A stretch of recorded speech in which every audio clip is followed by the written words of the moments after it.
Hello 10A, I hope that you're well and thank you for all of your hard work so far. Because we've got more speaking things to do in 001, I've decided to use this time to look at some IELTS and get you to start practicing your IELTS. So IELTS interview is an area that I used to teach when I was back in Tangshan. It's very interesting. It's a really, really easy way for you to get a high mark. You have probably been told that you should memorize some answers. I disagree with that. What you really should do is know the process of answering the answers and be able to think for yourself in English. And that's what they're really looking for. Can you think in English and respond in a very local manner? So let's start off by having a look at some of the things that the examiners have said about speakers. So these are people that have done their IELTS test, and this is what the examiners have said about them.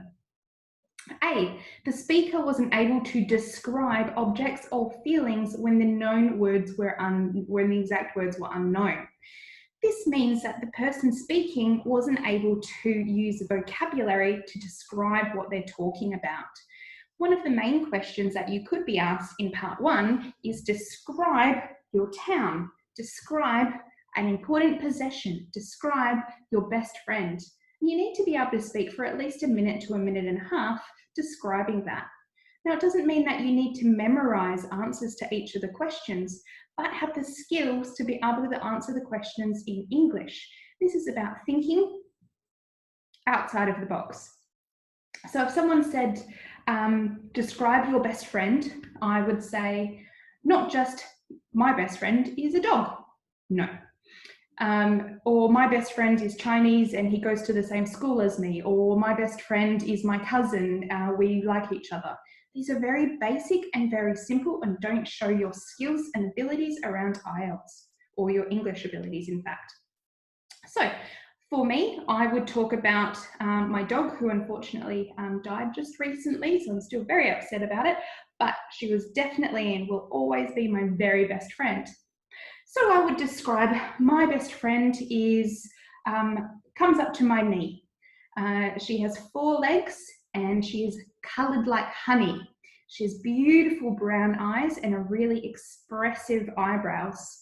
When you are not patting her, she will sit down and look back at you very angrily. My best friend loves meat. I've tried to give her carrot and she will not eat it, but she seems to like cheese and anything that's meat. She can even eat a whole chicken all by herself. My best friend loves running along the beach, but she is very afraid of water. So I would jump into the beach and splash her and she would run away. She was 15 years old when she died, and I was best friends with her for about 5 years. When we first met each other, we didn't like each other at all. I was very jealous of her. I thought that my dad liked her better than me. And when I tried to go for a walk with her, she stopped and sniffed everything, and it was so annoying. She had a collar that I made for her, but I put the wrong address on, and she barked at strangers. She didn't like different people. My best friend, her name was Willow. She was very frightened of small dogs, but she thought that she was a horse, so would always try and make friends with horses, but the horses got very scared. So can see that I didn't just talk about how she looked. I talked about our relationship, how that had developed. I talked about her likes and her dislikes. I talked about things that we did together, things that I remembered about her. So you need to be able to look and delve deeper into a thing. It's just not surface level. The speaker's statements were rather confused and didn't seem to flow logically. So this means probably that you didn't understand the question. You have every right to ask the examiner in the correct English, can you restate the question? Can you explain a little further? I didn't hear you clearly, okay? You can do that. One thing is that you need to take the power away from the examiner and bring it back to yourself. You need to be in control, which means you can ask, oh, sorry, do you mean this or do you mean that? So you can clarify, because they know that you're very nervous. So you can't just, if they ask you what is your favorite sport and you start talking about the weather, you're going to get that wrong. And it's probably because you were so nervous, you might have misheard the word. Flowing clearly, I'll talk about this in further detail when we're face to face, but you usually start with something very big and you funnel all the way down to something very small. So when I gave that example of Willow, I started really big and talked about what she looked like, what her colour was, and then I got down really small to our favourite memories and where we sort of came from, okay? So it's the same as if you were doing a description of an animal, for instance, doing a description of the elephant. You might start with an elephant is a really big mammal, one of two different species, an African and an Asian elephant that lives in the Sahara Desert, and then smaller and smaller and smaller.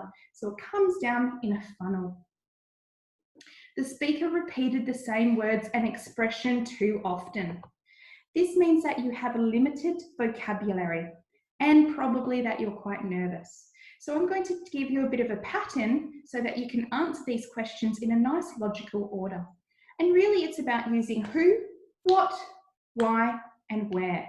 Also when, okay? So using all the W's plus how, all right? So if you put that image in your head when you're giving your explanation, that's a really quick and easy way for you to make sure that you're not repeating yourself. The speaker focused too much on speaking accurately, so there were a lot of pauses when they spoke. This is about being fluent and having a good flow in your language. So if you stop and stop and stop because you're worried about the grammar, you're actually going to get a worse mark than if maybe you make a mistake and then you correct yourself. There's actually a section that they mark you on about self-correction. So that's a positive thing. If you say the wrong thing or in the wrong way and say, oh, sorry, and you go back and say it the right way, you actually get a really positive response and a positive mark for that. The speaker had very flat delivery. Yes, we have this problem in my class sometimes. If you aren't talking like this, then it doesn't sound very interesting and nobody really knows what you're feeling. And even though you're really, really sad, you might be really, really happy, but no one will know because you have one at home. Okay? So you need to make sure that you're thinking about your expression. So if you're talking about something happy, smile, because it actually changes your tone of voice. If you're talking about something sad, frown, because it does actually change your tone of voice. Okay? So use intonation to express your feelings or emotions. The speaker found it difficult to use language to express their ideas and opinions effectively. So this means that we don't really know what you think about the particular topic. Okay, so you need to have a think, how can you express it so they know? So if you say it's your favorite game is basketball, say, I like basketball because there's a ball and there's a basket and you have shoes. Yeah, that doesn't really express what your opinion is. Oh, basketball is way better than hockey or cricket or football or any of those stupid games. Basketball is so much fun and you use all the parts of your body and it's really, really fast and it can be really dangerous and dramatic as well. And I love it when they jump up and they dunk the ball into the hoop. So you're seeing that you're expressing your ideas effectively and your opinions as well. Don't be afraid to be yourself. A lot of people get so nervous that their personality just doesn't come through, and that's got a negative impact on the mark that you get. The speaker had difficulty pronouncing certain vowels and consonant clusters. So this just is talking about your pronunciation. The only way that you're going to improve that is by speaking. What I always suggest to, and my top students do this, they'll watch movies and television and pause it and try and repeat back what the actor or the singer has actually said and try and use the correct pronunciation because that really changes the meaning of the word. Okay? So this is basically what we need to make sure that we're working on. And these are probably all areas that you may be aware you need to fix as well. So what we're going to do is later down the track, we'll do some interview practice together. I want you to think about last time that you spoke in English, whether it was to me or a classmate, someone in another class. And you're going to assess yourself to see how you've actually done. You can work out what level you are and where you need to improve your speaking and your listening skills. So the first one, do you tend to focus too much on speaking accurately at the expense of your fluency? That means, do you worry too much about not saying the right thing that you stutter and really don't get the point out? I've got some students in 11A that have exactly that problem. They worry so much that they stop speaking completely, and I sit going, what are they talking about? Otherwise, do you speak very quickly with little concern for accuracy? Do you let the words just flow out, not caring about it? So you can't be one way or the other. Do you often answer questions briefly with little detail? So I said, what's your favourite sport? And you say basketball. That would be not very good. Or do you find it difficult to deal with comments or questions you don't understand? So if you don't understand a comment or question, how do you respond to that? Do you ask, can you explain, can you clarify? Or do you just stop talking? Or do you try and give an answer hoping that it's going to be the right answer? The right thing that you really need to do is that you need to actually ask, can you please clarify? Can you please explain? Or I don't understand the question. And that's absolutely fine to do in any interview, whether it's for IELTS or for TOEFL, even ACT, and definitely if you're going for an interview for a university or eventually for a job. Do you wait to be asked questions rather than initiating conversation yourself? Now, this goes toward confidence in your speaking. So if I walk in the room, do you say, good morning, teacher? Or do you wait until I actually ask you a question? The first one, you don't want to be too over the top. You don't want to be what we call arrogant. But it is important that you show that you can confidently say, hello, good morning, how are you? How was your weekend? Did you see the movie the other night, etc. So it just shows that you've got that confidence. And if you're walking into your IELTS interview, it's a great idea to start that initial relationship by saying, oh, good morning, how's your day been? To the interviewer. It shows that you've got that extra little bit of confidence. Do you spend most of the time talking and rarely ask questions? People love talking about themselves. A really good way to make friends is to ask other people questions. But if you're one of those people that likes to talk a lot and not interested in other people's ideas, opinions, then that comes across again as arrogant. So you need to make sure that there's a balance between listening and between speaking. Do you often repeat the same words and expressions rather than using a variety of vocabulary? And I have to suggest that probably most of you in 10A do have a limited vocabulary at this time. The only way that you're going to improve that is, number one, never using a translator. It's not going to help you. Trying to I want to say this word, changing it from Chinese into English means you're not learning English. You're simply learning how to use a translator, okay? And also, often the word will not be the right word. I've had in the last 2 weeks or so messages or homework from people in 10A that I can clearly see you've used a translator because it's not the correct language or the sentence structure is incorrect, okay? So in order to improve your vocabulary at this stage, you need to rather be using an English to English dictionary or using an English to English thesaurus. No more Chinese and no more translators, otherwise you simply are not going to improve. You also need to dedicate yourself to watching English movies and English television. And as you know, I'm more than happy to supply you all of those things. I also encourage you to listen to English music and trying to actually learn the lyrics. Not only what they're saying to repeat, but what they actually mean. Some of the best students that I've ever had in Tangshan that ended up getting a score of 8 in their interview for IELTS actually scored that they're very, very good musician type people. One of them enjoys rapping. Because he enjoys rapping, he's very good. His speaking has improved a lot. Another gentleman who actually got into Singapore high school at the age of 14, 15 years old. Also, he loves rapping, he loves rap music, and so he listened to that and tried to use that and developed his actual English speaking and listening skills by doing something that he really enjoyed.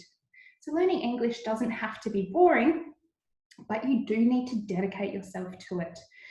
What I find is that as soon as I leave the classroom, everyone goes back to Chinese. In my last class in Tangshan, once you came into GAC, you were not allowed to speak Chinese until you left the actual building, and I would definitely recommend when we return that we continue on that way.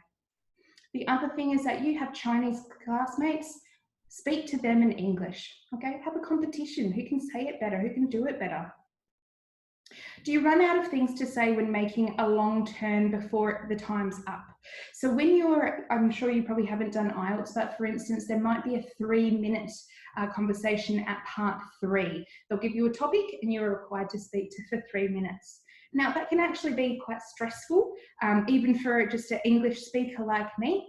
So we're going to work on some techniques about using who, why, where, what, and when, and how to make sure that we've got enough information to talk about that thing. And I can promise you, by the end of it, I can give you a pencil and you will be able to talk about that pencil for 3 minutes. I know you don't believe me, but we're going to be able to do that. Do you hesitate too long? That means that when they ask you a question, is it going to take you a long time to think about it and answer it? You need to give it a little bit of time, and there's some techniques we can do to give you a little bit of time in order to make sure that you can answer relatively quickly.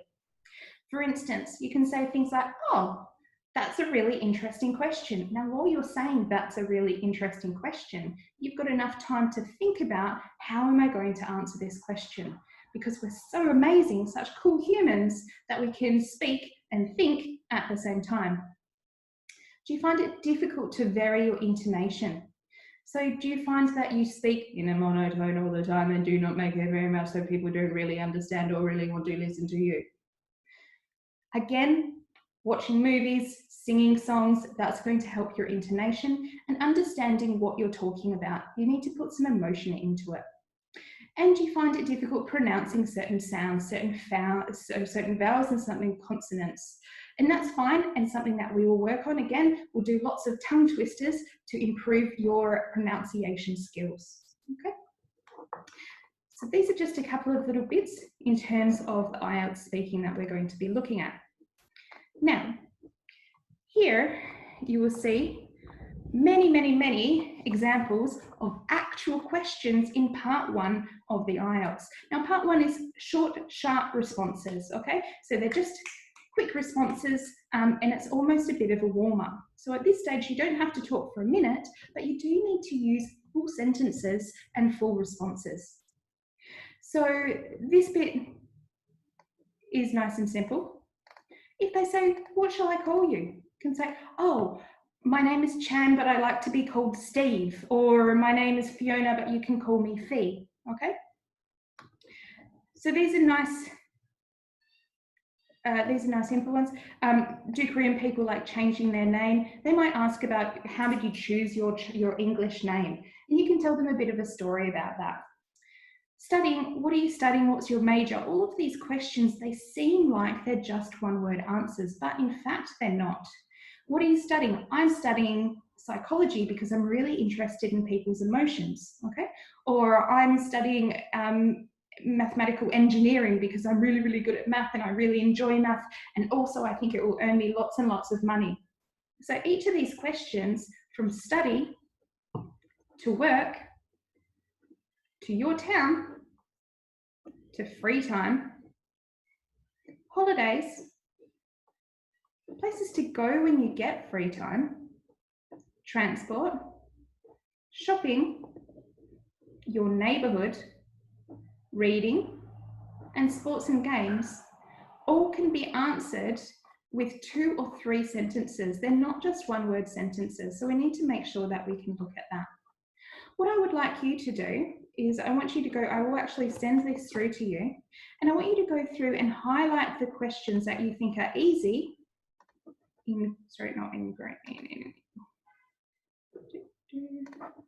highlight the questions that you think are easy in one colour, and the questions that you think are hard in another colour. Okay, So nice and easy, which ones you think are easy and which ones you think are hard.